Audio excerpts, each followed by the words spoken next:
സ്വർണ്ണക്കമ്മൽ വാങ്ങിച്ചു തരുമോ?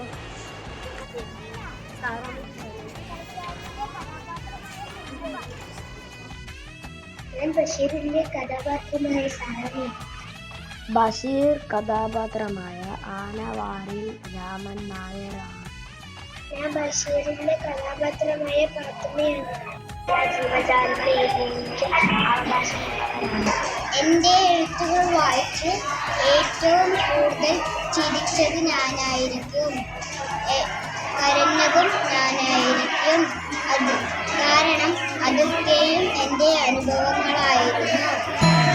പാത്തുമ്മാന്റെ ആട് കണ്ടതോടെ